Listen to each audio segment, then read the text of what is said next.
வணக்கம் students, welcome to the best coaching academy. இன்னைக்கு கிளாஸ்ல இந்தியன் ஹிஸ்டரி பொறுத்த வரைக்கும் முகலாயர்களை பத்தி பார்க்க போறோம். சரிங்களா? இந்த முகலாயர்கள் யாரு சார், எப்படி சார் உள்ள வந்தாங்கன்னு பார்க்கும்போது நம்மளுடைய டெல்லி சுல்தானத்தோட கடைசி அரசரா பார்த்தோம். யாரை பார்த்தோம் பாத்தீங்கன்னா இப்ராஹிம் லோடி பத்தி பார்த்துட்டு இருந்தோம். அதே போல இப்ராஹிம் லோடியோட ஆப்போசிட்ல யார் இருந்தாருங்க, அதாவது பாத்தீங்கன்னா அவருடைய சொந்தக்காரர் தான். பட் வந்து பிரச்சனை பண்ணியிருப்பார்ல, யாரும் தௌலத் கான் லோடி. அப்ப தௌலத் கான் லோடி என்ன பண்றாரு, ஆட்சி வெறியில பாபரை கூப்பிடுறாரு. பாபர் அங்கங்க சுத்திட்டு இருந்தாரு. அந்த பாபர் என்ன பண்றாரு, தௌலத் கான் லோடி தான் இந்தியா பக்கம் வாங்க, என்ன பண்ணுங்க இப்ராஹிம் லோடிட்டு இருந்து பதவி வாங்க கொடுன்னு சொல்லி கேட்டாரு. பாபர் வந்து என்ன பண்றாரு, படை புரிஞ்சு போர் புரிஞ்சு என்ன பண்றாருன்னா இப்ராஹிம் லோடியும் தூக்கிட்டு அதே போல தௌலத் கான் லோடி தூக்கிட்டு என்ன பண்றாரு, முகலாய சாம்ராஜ்யத்தை உருவாக்க ஆரம்பிக்கிறாரு. சரிங்களா? இப்படி என்னாச்சு, டெல்லி சுல்தானின் முடிவுக்கு வந்து அதுக்கடுத்து பாத்தீங்கன்னா முகலாய பேரரசு உருவாச்சு. சரிங்களா? அதை பத்தி இன்னைக்கு கிளாஸ்ல பார்க்க போறோம். சோ ஃபர்ஸ்ட் யார் உருவாகிறாங்க பாத்தீங்கன்னா பாபர். இவர்தான் வந்து முகலாய பேரரசை இந்தியாவில உருவாக்கி தந்தவர். ஓகேங்களா? அதுல என்ன சொல்றாங்க, தைமூர்னு சொல்றாங்க. பாத்தீங்கன்னா தைமூர், செங்கிஸ்கான் ரெண்டு பேர் இருந்தாங்க இல்லையா? அதாவது தந்தை மரபுல பாத்தீங்கன்னா தைமூர்னு சொல்றாங்க. அதே போல தாய்மொழி வரவுல பாபர் வந்து செங்கிஸ்கான் வம்சத்தார்னு சொல்றாங்க. ஓகேங்களா? அதை போல தெரிஞ்சுக்க வேண்டியது பாபருடைய இயற்பெயர் ஜாஹிருதீன் முகமது. சரிங்களா? அடுத்த என்னன்னா 1494லயே தன்னோட 11ஆம் வயசுல இருக்காரு ஃபர்கானாங்கிற பகுதியை ஆட்சி பண்ணியிருந்திருக்காரு. முக்கியமான விஷயம். 1494 என்ன பண்றாரு, தன்னோட 11ஆம் வயசுல ஃபர்கானா அப்படிங்கிற பகுதியை ஆட்சி பண்ணிட்டு இருக்காரு. அவர் கிட்ட நம்ம இந்த மாதிரி ஆட்சி பண்ணிட்டு அங்கங்க போர் பண்ணிட்டு இருந்தாரு. அவரை வந்து சொன்னது யாரு, தௌலத் கான் லோடி என்ன பண்றாரு, இப்ராஹிம் லோடி மேல இருக்க பச்சைனால என்ன பண்றாரு, தௌலத் கான் லோடி தான் வந்து பாபரை இந்தியா பக்கம் வர சொல்றாரு. பாபர் நம்பர் வந்துட்டு ரெண்டு பேர்த்தையும் போட்டு தள்ளிட்டு ஃபுல்லா பாத்தீங்கன்னா டெல்லி சுல்தான வம்சத்தை அழிச்சிட்டு இவர் வந்து முகலாய பேரரசு உருவாக்குறாரு. ஓகேங்களா? இப்படிதான் பாபர் வந்து இந்தியாவில முகலாய பேரரசு உருவாக்குறதுக்கு காரணம். அடுத்து கேட்பாங்க பாபருடைய ராணுவ வெற்றிகள். ஓகேங்களா? அவருடைய மிலிட்டரி கான்குவெஸ்ட் கேட்பாங்க. அந்த ஆண்டு பாத்துங்க, கூடவே பாத்தீங்கன்னா எந்த போர்னு பாத்துங்க. ஓகேங்களா? 1504ல காபூலை கேப்சர் பண்றாரு. அதே போல 1524ல லாகூர். ஓகேங்களா? அடுத்து பாருங்க 1525ல பஞ்சாபை கேப்சர் பண்ணாரு. அதாவது இந்தியா பக்கம் வந்துட்டாரு. ஓகேங்களா? அதுக்கப்புறம் என்னாவது 1526 ஏப்ரல் 21 அதான் முதலாம் பானிபட் போர். ஏன்னா அவர் வந்து என்ன பாபர் பஞ்சாப் வரை சுத்திட்டு இருந்தாரு. அவரை தௌலத்துக்களோட கூப்பிட்டு வந்தார் இல்லையா? அந்த காரணம் தான் பாத்தீங்கன்னா வந்து முதலாம் பானிபட் போர் வந்து 1526. இதுல என்ன பண்ணாரு, ஃபுல்லா எல்லாத்தையும் தோற்கடிச்சுட்டு, அதாவது இப்ராஹிம் தோற்கடிச்சுட்டு அடுத்து தௌலத்துக்களை தோற்கடிச்சு இவரு இந்தியாவில முகலாய பேரரசு உருவாக்கிட்டாரு. அது தெரிஞ்சுக்கணும். அடுத்து என்ன பண்றாருன்னா, பாபர் வெற்றி பெற்ற பிறகு தன்னோட மகன் இருக்காங்க ஹுமாயூன், அவர் என்ன பண்றாரு பாத்தீங்கன்னா வந்து கூப்பிட்டு நீ ஆக்ராவை கேப்சர் பண்ணிட்டு வா அப்படின்னு அனுப்பிச்சுக்கிறாரு. சரியா? சோ பாபர்கிட்ட வந்து டெல்லி கண்ட்ரோல் இருக்கு. அதே போல ஆக்ரா வந்து அவருடைய மகன் ஹுமாயூன் கண்ட்ரோலுக்கு போயிருது. இப்ப என்ன பாத்தீங்கன்னா பாபர் வந்து ஒட்டுமொத்த ஹிந்துஸ்தான் பெரும்பகுதியை கேப்சர் பண்ணிட்டாரு. அப்ப சொல்றாங்க அவரை தி எம்பரர் ஆஃப் ஹிந்துஸ்தான், அதாவது இந்துஸ்தானத்தின் பேரரசர்னு சொல்லி பாபரை அழைச்சுக்கிறாங்க. ஓகேங்களா? அந்த அளவுக்கு பாத்தீங்கன்னா ஹிந்துஸ்தான்ங்கிறது ஒரு காலத்துல ஆப்கானிஸ்தான், பாகிஸ்தான், இந்தியா எல்லாம் சேர்ந்ததாக இருந்துச்சு. அது ஒட்டுமொத்த இந்துஸ்தானத்துக்கும் பேரரசர்னு சொல்லி பாபரை அழைச்சாங்க. அதுக்கடுத்து பாபர் என்ன பண்றாரு பாருங்க, நிறைய போர் பண்ணிட்டே இருந்திருப்பாரு. ஓகேங்களா? பாபர் என்ன இருக்காரு, கன்வா போர்ல ராணா சங்காவை தோற்கடிக்கிறாரு. ஆண்டு வந்து 1527. அதே போல சந்தேரி போர்ல பாத்தீங்கன்னா வந்து மேதி ராயை தோற்கடிக்கிறாரு 1528. அடுத்து பாருங்க பாபர் நடத்திய கடைசி போர் எதுன்னு கேட்பாங்க. பேட்டில் ஆஃப் காக்ரா, காக்ரா போர் 1529. இது என்ன பண்றாருன்னா மாமுத் லோடி அல்லது மஹமுத் லோடி, மாமுத் லோடி அல்லது மஹமுத் லோடியை வந்து தோற்கடிக்கிறாரு. சரிங்களா? இதான் பாபருடைய கடைசி போரா இருக்கு. ஸோ கண்டிப்பா கேட்பாங்க 1529. அடுத்து என்ன பண்றாரு பாத்தீங்கன்னா பாபருடைய சுயசரிதை, அவர் உட்கார்ந்து எழுதுறாரு. ஓகேங்களா? என்ன பாருங்க, சோ துருக்கி லாங்குவேஜ் எழுதுறாரு. துசுக் இ பாபரி, பேர்ல இருக்கு இல்லையா, துசுக் இ பாபரி அப்படிங்கிறத வந்து பாபருடைய சுயசரிதை அவர் எழுதியிருக்காரு. அடுத்து தெரிஞ்சுக்கிறது பாத்தீங்கன்னா இந்த கன்வா போருக்கு அப்புறம், கன்வா போர் இருக்கு இல்லையா 1527, அந்த 1527 கன்வா போருக்கு பிறகு என்ன பண்றாரு, காசிங்கிற பட்டம் சூட்டிக்கிறாரு. எப்படி ஹிந்துஸ்தானத்தின் பேரரசன் அழைச்சாங்களோ அதே போல காசி, பாதுகாவலன், அந்த மாதிரி ஒரு பட்டம் சுட்டிக்கிறாங்க. சரிங்களா? சோ இது பாத்தீங்கன்னா 1527 அப்புறம். அடுத்து பாபருக்கு அடுத்து ஆட்சிக்கு வர யாரு பாத்தீங்கன்னா அவருடைய மகன் ஹுமாயூன். இவர்தான் பாபருடைய மூத்த மகனா இருக்காரு. என்ன பண்றாரு, பாபர் வந்து டெல்லியை கேப்சர் பண்ணி அவங்க ஆட்சி பண்ணிட்டு இருக்கும் போது ஹுமாயூன் என்ன பண்ணாரு, ஆக்ராவை வந்து கண்ட்ரோல் வச்சிருந்தாரு. இப்ப பாத்தீங்கன்னா டெல்லியை வந்து அவருடைய இரண்டாம் கேப்டனா வச்சுக்கிறாரு. ஏன்னா ஆக்ராவோட முதல் தலைநகரமா இருக்கு. அப்ப டெல்லி வந்து இரண்டாம் தலைவரா வச்சுக்கிறாரு. அது போல ஹுமாயூனுக்கும் வந்து இன்னொருத்தர் சண்டை நடந்துட்டே இருக்கு. அந்த இன்னொருத்தர் யாரும் பாத்தீங்கன்னா ஷெர்ஷா சூரி. சரிங்களா? சோ ஹுமாயூன் பாத்தீங்கன்னா முகலாய வம்சத்தை சேர்ந்தவர். அந்த வம்சத்துல இருக்கும்போது பாத்தீங்கன்னா ஷெர்ஷா சூர்னு சொல்லக்கூடிய ஒருத்தர் வந்து நம்மள ஒரு பிரச்சனை பண்ணிக்கிட்டே இருப்பாரு. அடிக்கடி பிரச்சனை நடக்கும். ஓகேங்களா? அந்த போர்ல பாத்தீங்கன்னா சௌசா போர் சொல்லுவாங்க 1539. அதே போல கன்னோஜ் போர் வந்து 1540. இந்த ரெண்டு போர்லயும் பாத்தீங்கன்னா நம்மளுடைய ஹுமாயூன் தோத்து போயிட்டே இருப்பார், தலைமறைவா போயிடுவார். அந்த கேப் இருக்கு இல்லையா, அந்த கேப் ஃபுல்லா என்ன பண்ணுவாரு, 1540ல இருந்து 1555 கிட்டத்தட்ட 15 வருஷத்துக்கு என்ன பண்ணுவாங்க, ஃபுல்லாவே பாத்தீங்கன்னா ஷெர்ஷா சூர் உட்காந்து ஆட்சி பண்ணிட்டு இருப்பாரு. அதாவது நல்லா வச்சு பாருங்க, பாபர், ஹுமாயூன், அதுக்கப்புறம் அக்பர் உருவார். அப்படிப்பட்ட முகலாய வம்சத்துல ஒரு 15 வருஷம் முழுக்க முழுக்க இருக்காரு. சம்பந்தமே ஒருத்தவங்க ஆட்சி பண்ணிட்டு போயிருக்காரு. அதான் ஷெர்ஷா சூர். அதே கொஸ்டின் கேட்பாங்க. ஷெர்ஷா சூர் இடைவெளி பத்தி கேட்பாங்க. எந்த ஆண்டுன்னு கேட்டாங்கன்னா 1540 இருந்து 1555 வரைக்கும் ஒரு 15 வருஷம் வந்து ஷெர்ஷா வந்து ஆட்சி பண்ணியிருக்காரு. ஓகேங்களா? அதுக்கப்புறம் என்ன பண்ணாருன்னா, இந்த தோத்து போன ஹுமாயூன் இருக்காருல்ல, என்ன பண்ணாரு, பைரம் கான் சொல்லக்கூடிய ஒரு படைத்தளபதியோட சப்போர்ட்ல வராரு. திரும்பி என்ன பண்றாரு, ஷெர்ஷாவை தோற்கடிச்சிட்டு ஃபுல்லாவே வந்து முகலாய பேரரசை மறு மீட்டெடுக்கிறாரு. சரிங்களா? அந்த ஆண்டு கேட்பாங்க 1555 மீட்டெடுக்கிறாரு ஹுமாயூன். அதே போல பாத்தீங்கன்னா 1556 ஆட்சி பண்ணி ஒரு வருஷம் தான் ஆச்சு. அதனாச்சு அதுக்குள்ள பாத்தீங்கன்னா நூலகத்துல படிக்கட்டு இருக்கு இல்லையா, லைப்ரரியில இருந்து படிக்கட்டு, அந்த லைப்ரரி படிக்கட்டுல வந்து தவறி விழுந்து ஹுமாயூன் இறந்துடுறாரு. சரிங்களா? அதே போல பாத்தீங்கன்னா வந்து ஹுமாயூனோட சுயசரிதை யார் எழுதுறாங்கன்னா, அவருடைய சகோதரி குல்பதன் பேகன் என்ன பண்றாங்க, ஹுமாயூன் நாமா அப்படின்னு சொல்லக்கூடிய ஹுமாயூனோட சுயசரிதை எழுதுறாங்க. சரிங்களா? சோ பாபரோட சுயசரிதம் பாத்தீங்கன்னா துசுகி பாபரி, அது அவர் எழுதுனது சுயசரிதம். இங்க பார்க்கும்போது ஹுமாயூனோட வாழ்க்கை வரலாறு யார் எழுதுன்னு பாத்தீங்கன்னா, அவருடைய தங்கை குல்பதன் பேகம். ஓகேங்களா? சோ வந்து ஹுமாயூன் நாம எழுதுறது வந்து குல்பதன் பேகம். அடுத்து பார்க்க வேண்டியது சூர் இடைவெளி. சோ இப்ப நல்லா வச்சு பாருங்க, பாபர், ஹுமாயூன், அதுக்கடுத்து அக்பர் வராங்க. இந்த இடைப்பட்ட கேப்ல முழுக்க முழுக்க ஒரு 15 வருஷம் முகலாயருக்கு சம்பந்தமே ஒருத்தர் ஆட்சி பண்ணிட்டு போயிருக்காரு. அவர்தான் ஷெர்ஷா சூர்னு பார்த்தோம். ஓகேங்களா? அந்த ஆண்டு கேட்பாங்க 1540 இருந்து 1555 வரைக்கும். இந்த 15 வருஷம் இருக்காரு, இடையில ஆட்சி பண்ணியிருக்காரு. ஓகேங்களா? அதெல்லாம் சொல்லுவாங்க சூர் இடைவெளி அப்படின்னு சொல்லுவாங்க. இவர் என்ன பண்ணிருக்காரு பாத்தீங்கன்னா, பஞ்சாப், மால்வா, சிந்து, முல்தான், பந்தேல்கண்ட் அப்படிங்கிற பகுதியில் ஃபுல்லா ஆட்சி பண்ணியிருக்காரு. இவர் சிறந்த நிர்வாகியா இருந்திருக்காரு. ஓகேங்களா? அப்ப என்ன பண்றாரு பாத்தீங்கன்னா, இதுல வந்து பார்க்கும்போது பிறந்த இடம் இருக்கு இல்லையா, அப்ப பாத்தீங்கன்னா பீகார்ல பிறந்திருக்காரு. சரிங்களா? இப்ப என்ன பேரு பாத்தீங்கன்னா, சூர் அப்படிங்கிறது பாத்தீங்கன்னா ஷெர் அப்படிங்கிறது புலி. சொல்றோம் இல்லையா, பெங்கால் டைகர்னு, அதே போல ஷெர்ங்கிறது ஒரு வகையான புலி. அந்த ஷெர்ரை வந்து புலி அந்த புலியை கொண்டதால என்ன பண்றாங்க, வர ஷெர்ஷா சூர்னு சொல்லி அழைக்கிறாங்க. ஓகேங்களா? இவருடைய இயற்பெயர் கேட்பாங்க, ஃபரித்தா இவரோட இயற்பெயரா இருக்கும். அவருடைய இயற்பெயர் வந்து ஃபரித்தா இருக்கு. சரிங்களா? இவர் சிறந்த நிர்வாகி இருந்திருக்காரு. அப்பதான் பண்றாரு, ஒவ்வொரு டிபார்ட்மெண்ட் தனியா உருவாக்கி இருக்காரு. அது கொஸ்டின் கேட்பாங்க அடிக்கடி. சோ திவானி விசரத் அப்படின்னா வந்து வருவாய்த்துறை, திவானி அரிஸ் அப்படிங்கிறது ராணுவத்துறை, திவானி ரசலத் அப்படிங்கிறது பாத்தீங்கன்னா வந்து வெளிநாட்டு விவகாரங்கள். ஓகேங்களா? அடுத்து திவானி இன்ஷா அப்படிங்கிறது பாத்தீங்கன்னா இன்ஃபர்மேஷன், தொடர்பு, கம்யூனிகேஷனுக்கான துறை. ஓகேங்களா? சோ இந்த மாதிரி துறைகள் நிறைய உருவாக்கி அது நம்ம சிறப்பா ஆட்சி பண்ணதுனாலதான் ஒரு 15 வருஷம் நம்ம திட்டம் முடிஞ்சிருக்கு, ஆட்சி பண்ண முடிஞ்சிருக்கு. அதாவது கண்டிப்பா கேட்பாங்க, மேக்ஸ் ஆஃப் காப்பாத்துங்க. அடுத்து என்ன பண்றாருன்னா, இவர் வந்து லேண்ட் ரெக்கார்ட்ஸ் இருக்கு இல்லையா, பட்டாசுல சொல்ற முடியா, அதே போல பட்டா சிட்டா லேண்ட் ரெக்கார்ட் எல்லாம் நம்புறாரு. அவருக்கு புரிஞ்ச பாரசீக மொழியிலும் சரி, அதே போல என்ன பண்றாங்க, உள்ளூர் லாங்குவேஜ், மக்களுக்கு புரிஞ்ச லாங்குவேஜ்லயும் இது பண்ணியிருக்காங்க. ஓகேங்களா? அப்ப மக்களுக்கு ஏத்த மாதிரி நல்லிணக்கமா தான் வந்திருக்காரு. அதே போல வந்து ரிலீஸ் பண்ண நாணயம் கேட்பாங்க, என்ன நாணயம் பண்ணிருக்காரு, தாம் அப்படிங்கிற பேர்ல ஒரு நாணயத்தை ரிலீஸ் பண்ணியிருக்காரு. அது வந்து சில்வர் காயினா இருக்கு.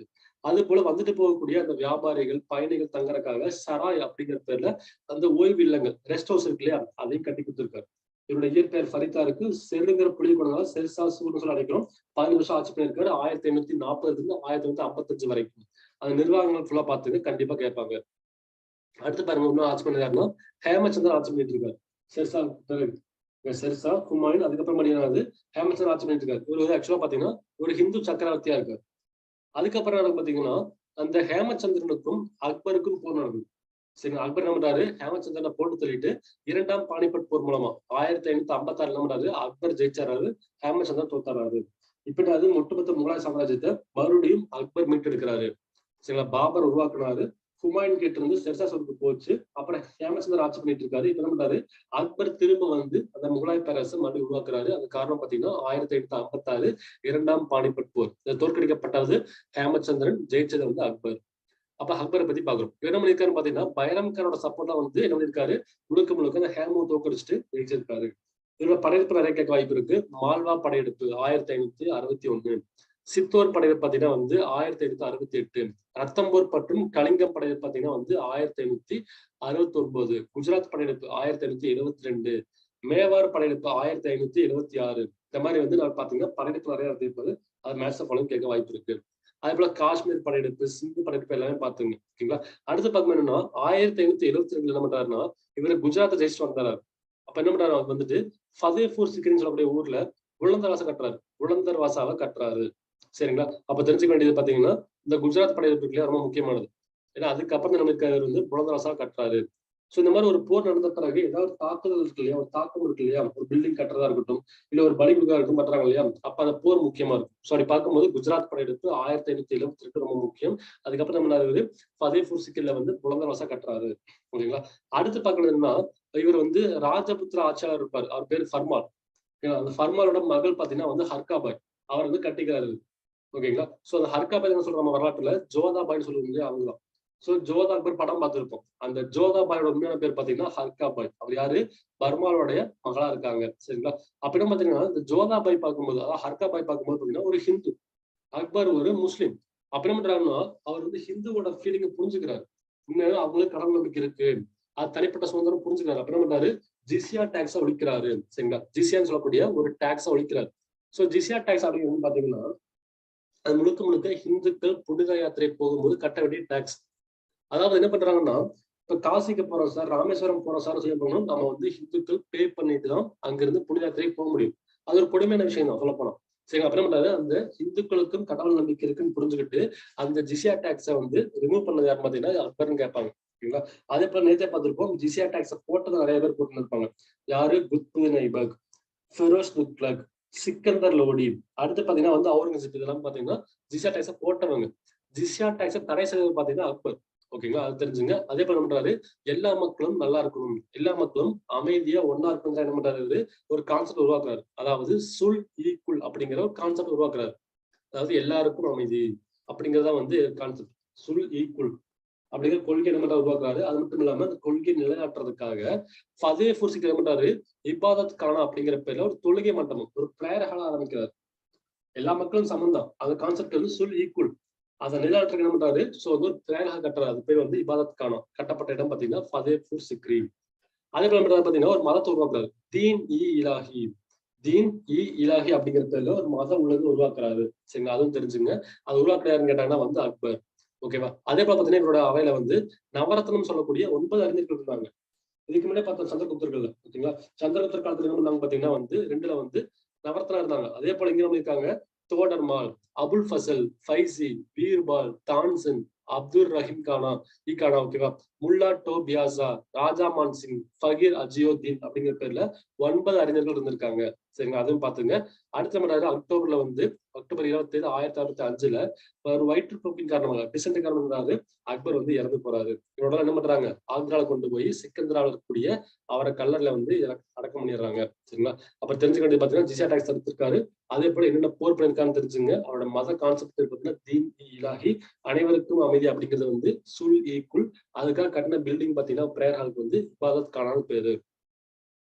அடுத்து பார்க்கணும் ஜஹாங்கீர். என்ன பண்ணிருப்பாரு பாத்தீங்கன்னா, இவரோட இயற்பெயர் வந்து சலீம். ஜஹாங்கீரோட இயற்பெயர் பாத்தீங்கன்னா சலீமா இருக்கும். ஓகேங்களா. இவர் என்ன பண்ணிருக்காரு பாத்தீங்கன்னா, அக்பரோட மகன், அதே போல பாத்தீங்கன்னா குஸ்ருவோட தந்தை இருப்பார் இல்லையா, அவர் பாத்தீங்கன்னா வந்து 5வது சீக்கிய குரு. ஓகேவா. அர்ஜுன் சிங்னு சொல்லுவாங்க. ஓகேங்களா. அர்ஜுன் தேவ் சிங் அவர் என்ன பண்றாரு பாத்தீங்கன்னா தூக்கில போட்டாரு. யாருக்கு? ஜஹாங்கீருக்கு எதிராக கிளர்ச்சி பண்றாருன்னு சொல்லி வதந்தி பார்க்கணும் பண்றாரு. 5வது சீக்கிய குரு வந்து தூக்கில போடுறாரு. இது கொஸ்டின் கேட்பாங்க. ஓகேங்களா. அதே போல பாத்தீங்கன்னா என்ன பண்ணிருக்காரு, நிறைய ஜெயிச்சா வந்தாரு. இருந்தாலும் பார்க்கும்போது கந்தஹார தோத்துட்டாரு. அது ஒரு பெரிய பிரச்சனையாகவும் போச்சு. ஓகேங்களா. அது போல பார்க்கணும்னா வந்து இவருக்கு சிறப்பு பேர் வைக்கிறாங்க, நூருதீன் ஜஹாங்கீர் பேர் வைக்கிறாங்க. நூருதீன் ஜஹாங்கீர்னு பேர் வைக்கிறாங்க. ஓகேங்களா. அதாவது சிறப்பு பட்டம். அது தெரிஞ்சுங்க. ஓகேங்களா.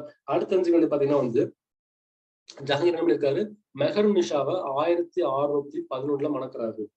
அவங்க என்ன பேர் வைக்கிறாங்க மறந்துட்டு, நூர் ஜஹான் பேர் வைக்கிறாங்க. அப்ப ஜஹாங்கீரோட ஒரிஜினல் மனைவி பேர் மனைவியோட ஒரிஜினல் பேர் பாத்தீங்கன்னா வந்து மெஹர் நிஷா.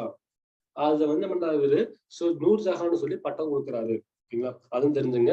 அடுத்து பார்க்கணும் என்ன வந்து இவரு அரச நீதி நிலைநாட்டுறதுக்காக சொல்றாரு, சஞ்சீர் இ அதால் அப்படிங்கிற பேர்ல ஒரு கோர்ட் உருவாக்குறாரு. ஒரு ராயல் ஜஸ்டிஸ்க்காக.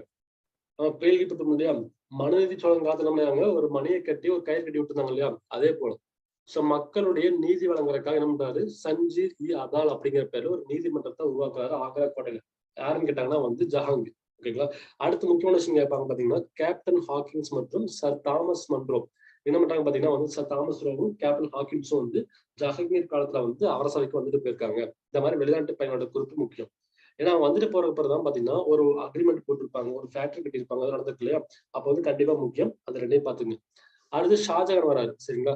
சோ இந்திய கட்டடக்கலையின் இளவரசர், the prince of Indian architecture கண்டிப்பா சொல்லுவாங்க. அவர் யாருன்னு பாத்தீங்கன்னா ஷாஜகான். ஓகேங்களா. அவரை பார்க்கும்போது பாத்தீங்கன்னா இவர் பில்டிங் கட்டல ரொம்ப ஆர்வமா இருந்தார். ஓகேவா. அவர் என்ன பண்ணிருக்காரு பாத்தீங்கன்னா தன்னோட ஆட்சி காலத்துல தாஜ்மஹால் கட்டினாரு ஆக்ரால. அதே போல டெல்லியில பாத்தீங்கன்னா ஜமா மஸ்ஜித் கட்டினாரு. ஓகேங்களா. அது போல பாத்தீங்கன்னா இந்த ஆட்சி காலத்தை பொறுத்த வரைக்கும் அந்த ஒட்டுமொத்த கல்ச்சர் வந்து பயங்கரமா டெவலப் ஆச்சு. சரிங்களா. கட்டடக்கலையா இருக்கட்டும், ஓவியமா இருக்கட்டும், மக்களுடைய பண்பாடா இருக்கட்டும் பயங்கரமா டெவலப் ஆச்சு. உச்சபட்ச நிலைக்கே போச்சு சொல்றாங்க. ஓகேங்களா. அது போல பாத்தீங்கன்னா இவர் பண்ண ராணுவ படையெடுப்புகள் பாத்தீங்கன்னா என்னாச்சு, ஒட்டுமொத்தமா பாத்தீங்கன்னா வந்து அந்த நாட்டை வந்து சீரழிவு கொண்டு போச்சு. ஒரு பக்கம் பில்டிங் கட்டிட்டு இருக்காரு, ஒரு பக்கம் ராணுவ படையெடுப்பு நடந்துட்டு இருக்கு. அப்ப என்னாச்சு, ஒட்டுமொத்தமா இருக்கக்கூடிய எக்கானமி டவுனா போச்சு. ஓகேங்களா. அது போல நம்ம பாத்தீங்கன்னா இதனாலதான் ஒரு பெரிய பிரச்சனை வந்திருக்கு. ஓகேவா. அந்த போர் பண்றாருல அதிகமா அதிகமா அதுக்கு என்ன பண்ணாரு பாத்தீங்கன்னா மார்வாரி ஹார்ஸ் லான்ச் பண்றாரு. மார்வாரி குதிரைகளை வந்து நிறைய வந்து என்ன பண்ணிருப்பாங்க, இறக்குமதி பண்ணிருப்பாங்க. அது ஒரு முக்கியம். அதே போல பாத்தீங்கன்னா வந்து மயிலாசனம், பீகாக் த்ரோன் சொல்லுவாங்க. மயிலாசனம், பீகாக் த்ரோன், அரசர் உட்காருவார் இல்லையா, அந்த மாதிரி மயிலாசனத்தை உருவாக்குனது யார் காலத்துல கேட்டாங்கன்னா ஷாஜகானோட காலத்துல. ஓகேங்களா. அதுக்கு இன்னொரு கொஸ்டின் கேட்பாங்க, 14ஆம் லூயியோட சமகாலத்துல வாழ்ந்திருப்பாரு. 14ஆம் லூயியோட சமகாலத்துல வாழ்ந்து யாருன்னு கேட்டாங்கன்னா ஷாஜகானா இருப்பாரு. ஓகேங்களா. அதே தெரிஞ்சுங்க. அடுத்து வர யாருன்னா அவுரங்கசீப். சோ அவுரங்கசீப் யாருன்னு பாத்தீங்கன்னா ஷாஜகானுக்கும் மும்தாஜுக்கும் பிறந்த ஒரு மகன் தான் அவுரங்கசீப். இங்க என்ன பண்றாருன்னா ஷாஜகானை பிடிச்சி ஜெயில போடுவார் கடைசி காலத்துல. காரணம் என்னன்னா, நீ பில்டிங் கட்டிட்டே இருக்க, அதே சமயத்துல வந்து போர் பண்ணிட்டே இருக்க, நாடு திவாலா போச்சு. அப்ப என்ன பண்ணு, நீ மும்தாஜ் போற இடத்துக்கே நீயும் போய் சேரு, அப்படி வந்து கோட்டையை பார்த்தேன்னு சொல்லி நினைப்பாரு. இவரை ஜெயில பிடிச்சி போட்டிருப்பாரு. சரிங்களா. அது தெரிஞ்சுங்க. அதே போல பாத்தீங்கன்னா அவுரங்கசீப் பொறுப்பேற்கும் போது மிக முக்கியமா நிறைய வாரிசு சண்டை நடந்தாரு. சரிங்களா. நிறைய வாரிசு போருக்கு பிறகுதான் வந்து அவுரங்கசீப் வந்து பதவி ஏத்துக்கிட்டாரு. அது போக பாத்தீங்கன்னா அவர் ஆட்சி காலம் ஃபுல்லா கிளர்ச்சிகளா இருந்துட்டே இருக்கும். மக்கள் போராட்டம் பண்ணிட்டே இருப்பாங்க. உதாரணத்துக்கு பாத்தீங்கன்னா மதுராவில ஜாட் கிளர்ச்சி, அதே போல பஞ்சாப்ல பாத்தீங்கன்னா சத்னாமி விவசாயிகள் புரட்சி, பண்டேல்கண்ட்ல பாத்தீங்கன்னா பந்தேல்காரங்க புரட்சி பண்றாங்க. இந்த மாதிரி சொல்லி நிறைய கிளர்ச்சி நடந்துட்டே இருக்கும். ஓகே. காரணம் என்ன பாத்தீங்கன்னா அவர் வந்து மிக முக்கியமா முஸ்லீம் மட்டும்தான் ஃபாலோ பண்ணுவார். அதாவது இஸ்லாம் மதத்தை மட்டும் ஃபாலோ பண்ணுவார். மற்ற யாரையும் வந்து மதிக்க மாட்டாரு. அப்படின்னா மக்கள் வந்து அது ஒரு காரணம். அது போல நிர்வாகம் சிறப்பா இருக்காது. அப்ப என்ன பண்றாங்க, நாடு ஃபுல்லா புரட்சி கிளம்பிட்டே இருக்கும். ஓகேங்களா. அதுக்கப்புறம் என்ன பண்றாங்கன்னா இந்த சமயத்துல 1658ல மார்வாருங்கிற பகுதி இணைச்சாரு. ஓகேங்களா. அதுக்கப்புறம் பாத்தீங்கன்னா ஒரு பெரிய கேப் விழுகுது. ராஜா ஜஸ்வந்த் சிங்கோட மரணத்துக்கு பிறகு ராஜபுத்திரர்கள் மற்றும் முகலாயர்களிடையே வந்து ஒரு பெரிய கேப் விழுகுது.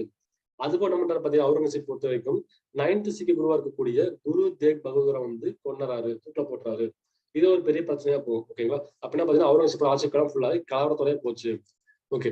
அடுத்து பார்க்கணும்னா குட்டி குட்டி அரசர்கள் யார் யாரும் முக்கியமா இருக்காங்க பார்க்கணும். ஓகேங்களா. அப்படி பார்க்கும்போது பாத்தீங்கன்னா ஃபர்ஸ்ட் வருது முதலாம் பகதூர் ஷா. 1707ல இருந்து 1812 வரைக்கும். இவரோட இயற்பெயர் பாத்தீங்கன்னா வந்து முசாம், இல்லாட்டி மௌசம்னு சொல்லுவாங்க. மௌசம். சரிங்களா. முஅzzam அல்லது வந்து மௌசம்னு சொல்லுவாங்க. ஓகேங்களா. அவரோட பட்டப்பேர் பாத்தீங்கன்னா வந்து ஷா இ பெக்காபர். அடிக்கடி கேட்ட ஒரு கொஸ்டின். ஷா இ பெக்காபர். ஓகேங்களா. அதுக்கு என்ன பண்ணிருக்காரு பாத்தீங்கன்னா இவர் நாட்டு ஃபுல்லாவே பாத்தீங்கன்னா போர் எதுவும் வேண்டாம், நம்ம என்ன பண்ணலாம், எல்லாம் ஒன்னா இருக்கலாம் சொல்லி பண்ணிருப்பாரு. ராஜபுத்திரர்கள் கூட வந்து ஃபுல்லா வந்து நட்புறவு வளர்த்திருப்பாரு. ஏன்னா டெல்லி ஆட்சி பண்ணிட்டு இருக்காங்க, கீழே மராட்டியர்கள் இருக்காங்க, ராஜபுத்திரர்கள் அங்கங்க இருக்காங்க. ஓகேவா. அப்படின்னு சொல்றாரு, நாடு ஃபுல்லா அமைதியா இருக்கணுங்கிறதுக்காக நம்ம ஃப்ரெண்ட்ஷிப்பை மெயின்டைன் பண்ணலாம்னு சொல்லி ஃப்ரெண்ட்ஷிப் மெயின்டைன் பண்ணிருப்பாரு. யாரும் பாத்தீங்கன்னா வந்து முதலாம் பகதூர் ஷா. அடுத்து வர்றது ஜலந்தர் ஷா. ஓகேங்களா. சோ இது தெரிஞ்சுக்க வேண்டிய ஒண்ணு இல்ல. அடுத்து பார்க்க வேண்டியதுன்னா ஃபருக் ஷா.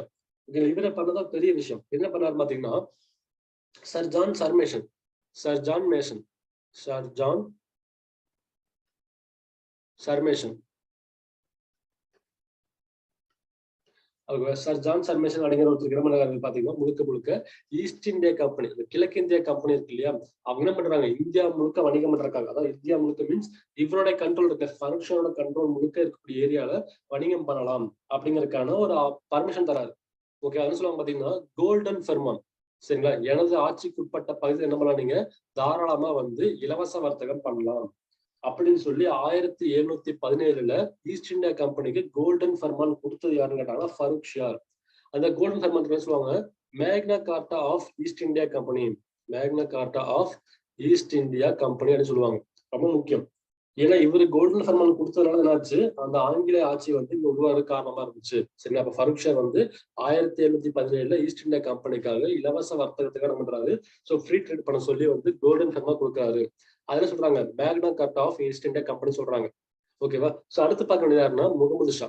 என்ன பண்ணிருக்காரு பாத்தீங்கன்னா இவரோட காலத்துலதான் வந்து நாதிர் ஷா என்ன பண்றாரு, இந்தியா மேல படையெடுத்து இங்க பயன்படுத்தப்பட்டிருந்த மயிலாசனத்தையும் கோகினூராயத்தையும் வந்து தூக்கிட்டு போறாரு. அது தெரிஞ்சுக்கணும். அதே போல பாத்தீங்கன்னா முகமது ஷாவோட பட்ட பேர் பாத்தீங்கன்னா வந்து ரங்கீலா அப்படிங்கிறது.